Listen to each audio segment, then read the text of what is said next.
umbrella season. Christmas isn't quite in the air yet, but the weather certainly has changed. It's the time of year when we're all getting busier. There are Christmas craft shows and so many events going on that you really do need a calendar to keep track of what's going on where you live.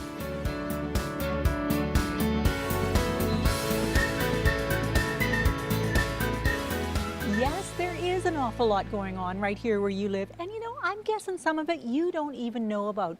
And that's why I'm here with the lovely Josie Osborne from Tofino to tell you about an event that is coming up. Josie, what are you going to talk to me about today?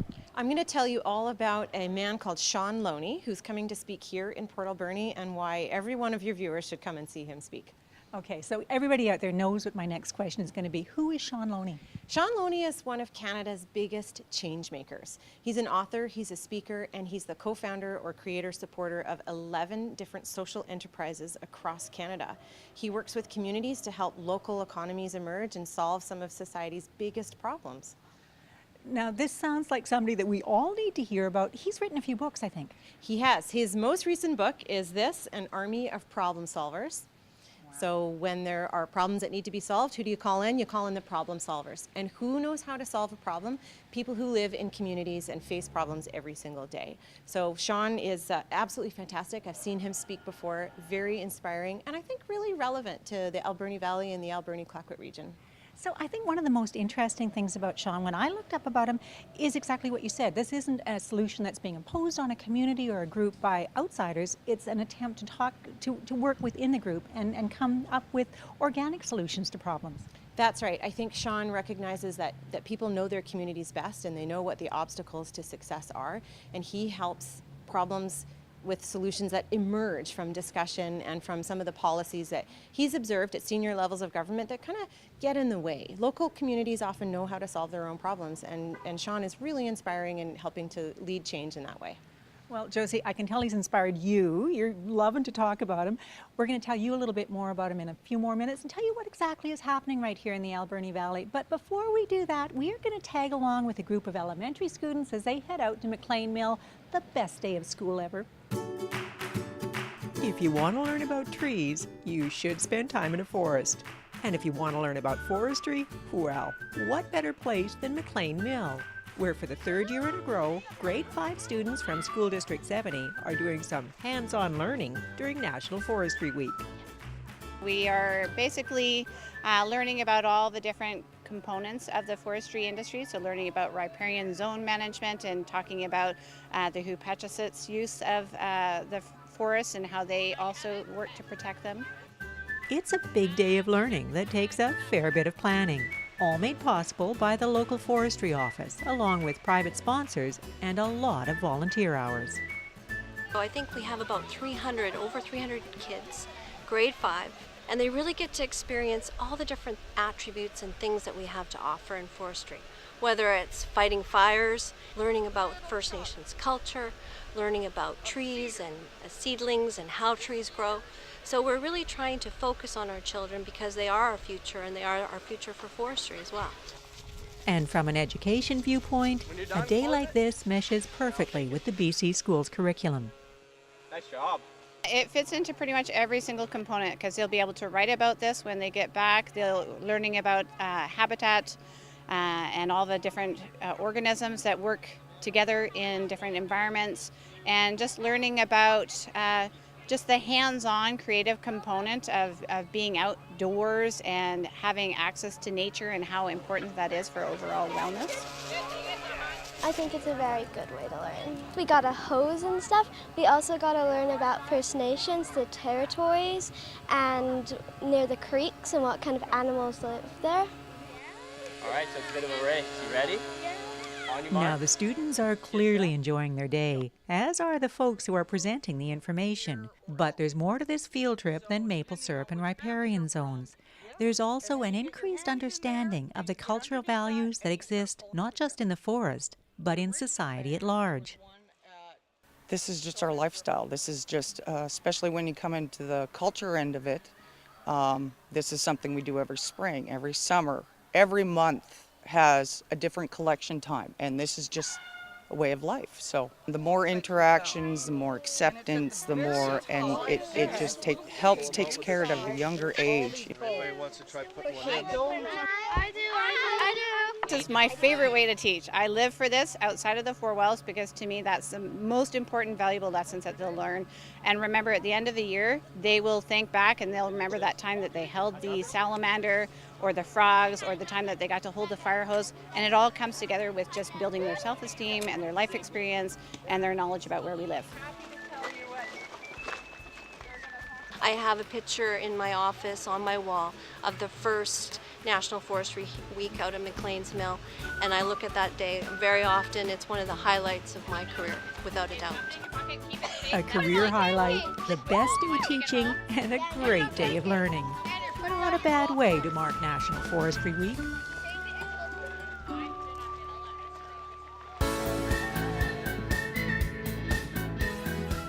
Well, I can tell you that we enjoyed our day at McLean Mill pretty much as the students and the forestry folks that were out there. It was a great time. Now, we've been talking about Sean Loney and how inspiring he is, and I'm here with Bernadette Whiten, another lady who's been inspired by Sean Loney and who can tell us a little bit about how it came about that Sean Loney is speaking in Port Alberni. Bernadette, welcome. Thank you. So how did it come about that Sean is coming to Port Alberni? Well, actually, it started with a friend of mine, Shirley White, who heard him speak in Winnipeg and was so inspired by what he's doing and by his book. She returned home with a bunch of books and started passing them out. And that was the beginning of this event. And you know what? Talk about a grassroots effort. This is a grassroots effort to bring him into town, and his message is all about problem solving from within a community. I think that's perfect. And there are two events being planned, am I correct? Yeah, the main event is on Thursday, November 30th at 7 p.m. at Echo Center. So Sean is giving a public address. And the next day, which is December 1st at 9 o'clock, different groups and organizations will be meeting at the Sachat Administrative Building to discuss the possibilities of using some of Sean's ideas and visions to address some of our issues here in the region. So why is it that you personally are so inspired by this message? Well, I love the name of his book, An Army of Problem Solvers. I just really like the idea of looking at solutions, and he encourages us to look more in that direction than analyzing and teasing problems apart, but just to get on with what needs to be done. Now, if there's any message anywhere, that's it. Let's just get on and fix things that need fixing. Bernadette, we're going to find out in just a few minutes how people get involved, how they register, and if there's a fee to attend these great events in Port Alberni. But before we do that, well, you know, we've been talking about one man who is inspirational. Just imagine what 100 women could do. It has been said that a determined group of women can do pretty much anything. And in Port Alberni, one particular group of very well-organized women are setting out to change the face of fundraising in that community.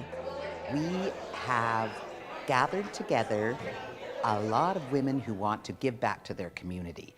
And they're going to do that by showing up tonight, pledging to pay $100, and we're going to give all the money to a charity.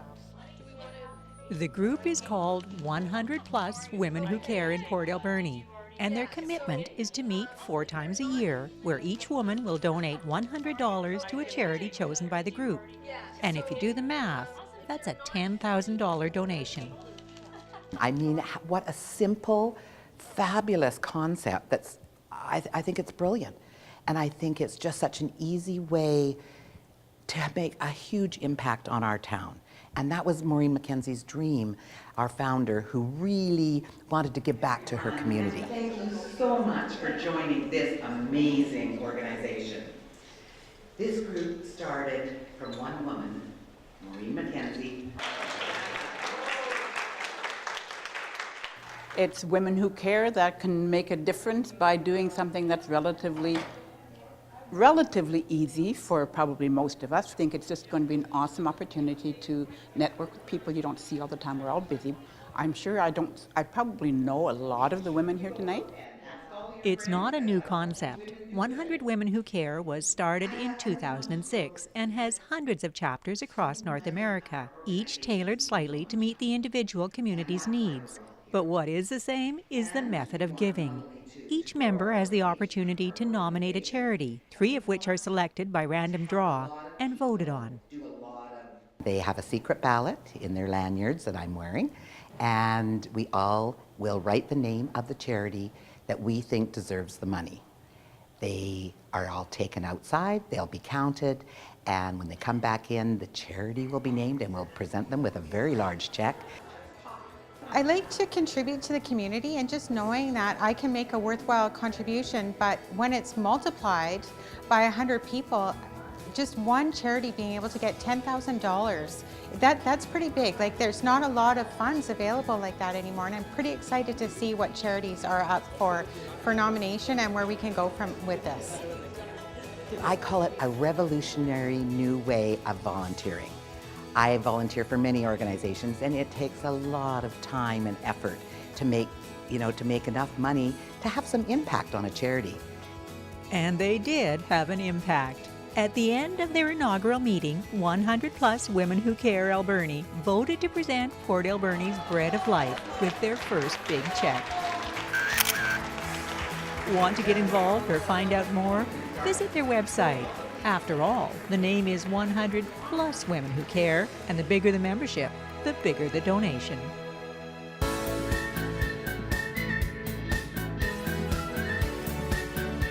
Now, we've been telling you all about the Sean Loney events that are coming up at the end of November. We haven't told you how to get involved yourself. Bernadette, do people need to pre-register or buy tickets for the 2 events? The first event's on November 30th. It's a public address, and it's by donation. And there's another workshop event on December 1st at 9 o'clock in the morning at the Seshada Administration Building, and that is a $20 fee to attend that workshop. And they don't have to pre-purchase the tickets, they can just buy them at the door? Correct. Excellent.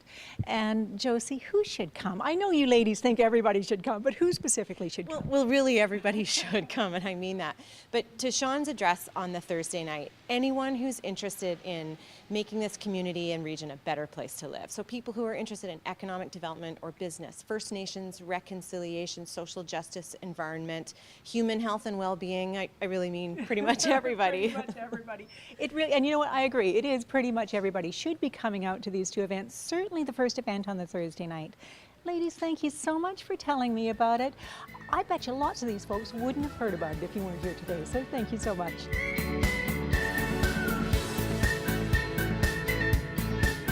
Well, our valley is full of great goings-on and very creative people, and often people are writing about those things that are happening in Port Alberni. But sometimes something extraordinary happens, something like Devil's Child, a new book by Anne Ply that really has nothing to do with Port Alberni, but it's a fascinating read. And tell me a little bit about Devil's Child. What is the book about? Well, the theme of the book is You Can't Go Home Again. And it's on a rice plantation in Georgia with slaves, and it's from the slave perspective.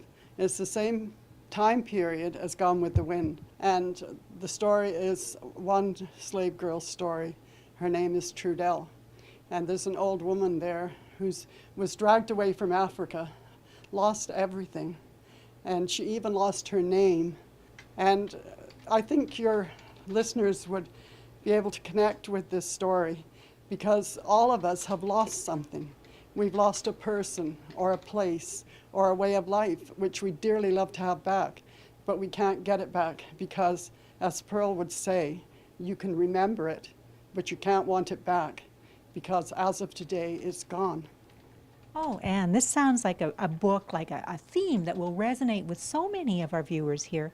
Where can people find this book? Where can they purchase it? Right now it's only in my office, but I do have a website with alberni.ca, and I'm having an ebook made. And so once that gets in the works, it will be on the website. They can download it to their devices, and also they can order a real book if they want to have the pleasure of that in their hands.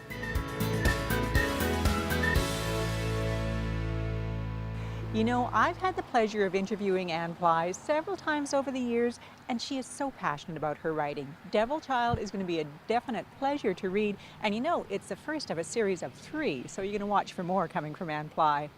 Now, we've been talking about what's going on here in our community, but you know, there's plenty going on in the mountains around our valley as well.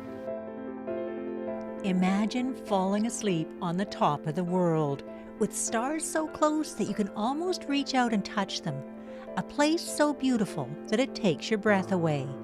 A place like 5040 Peak, where a new alpine hut is being constructed. The peak is about 35 kilometers west of Port Alberni on the island, or right near the middle of the island. The hut, it's designed to sleep about 12 people, and it provides year-round access into the mountains. So if you want to go up and spend time in the mountains at any time of the year, you have a safe location now that you can head into and have a heated, dry spot that you can go to. A heated, dry spot in the midst of an adventurer's dream. From the hut site on 5040 Peak, you can strike out and you can hike or ski along high alpine ridges. You can head over to other peaks, Namint Mountain, Adder Mountain, get gorgeous views of other peaks, Broken Group, alpine lakes. It's a gorgeous setting up there. As for the hut itself, it's being built by the Alpine Club of Canada, and when it's finished, it will be available for public use. The Alpine Club of Canada offers huts all across the country. There's 32 huts right now across Canada.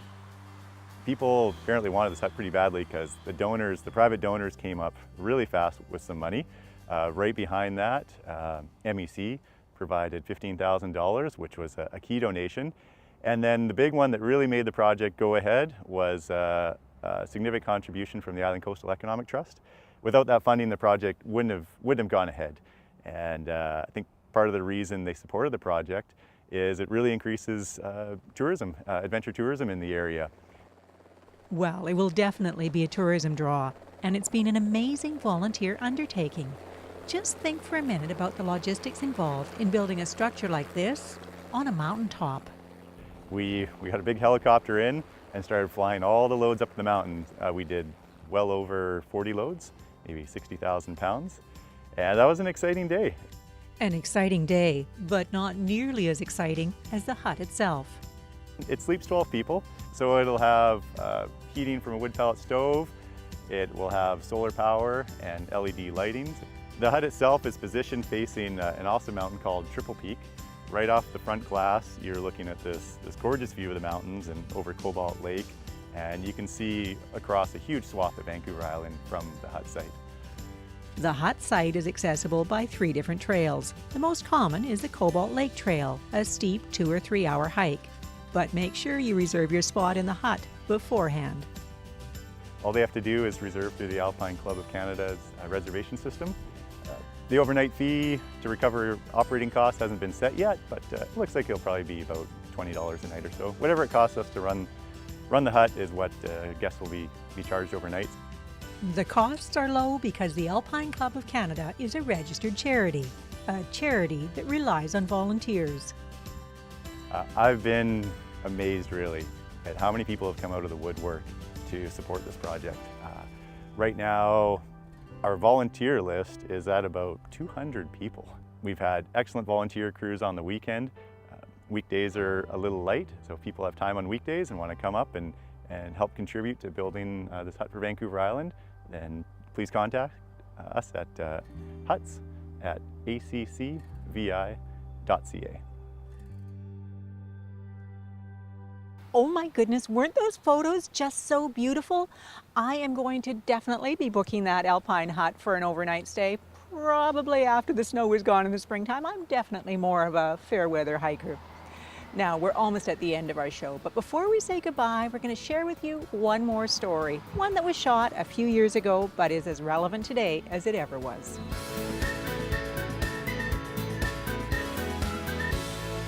I grew up in a family of veterans. My father and his brothers all served in World War II, and each of them in his own way was changed by that experience forever.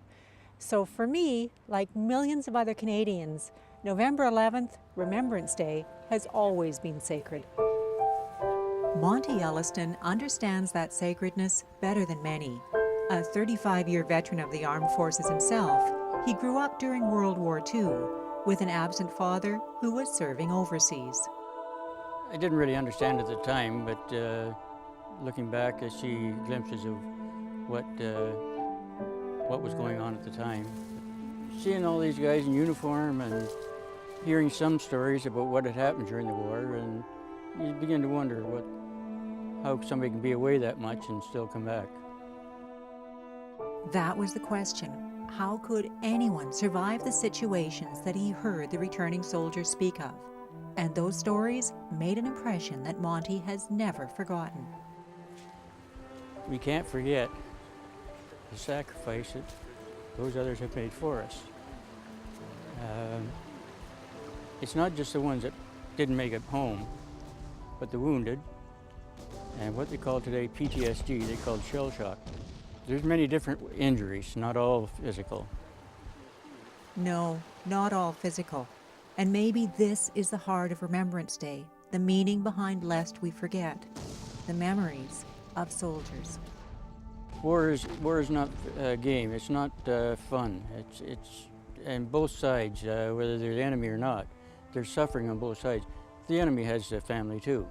On the news even today, you see what's going on in other countries, and the innocents, the children and the wives and the mothers, completely innocent people that are being killed. It happened before. It's still happening today. And the veterans today have an added burden. After the World Wars, the experience of returning soldiers was shared by entire communities, whereas today, the veteran is often isolated. The veterans coming back, like from Afghanistan and that, they're spread out. They're so few in numbers in comparison to the Second World War.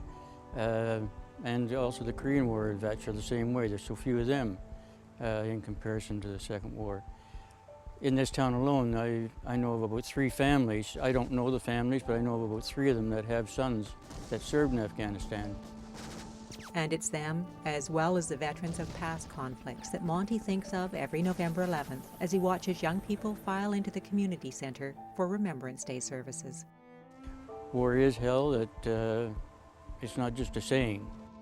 But to know some of the hardships and maybe see that there is no fun in it, there is no glory in it. If you get put in the front line, it's not fun. And hopefully the young ones will see that the way of peace is the best way to go. In the end, it comes down to the recognition that the men and women who serve in their country's military often see the horrors of war firsthand, horrors that are visited on both sides of any conflict. And for this one day, we as a nation, as a people, agree that we will not turn our face away. In Port Alberni, I'm Nancy Wilmot.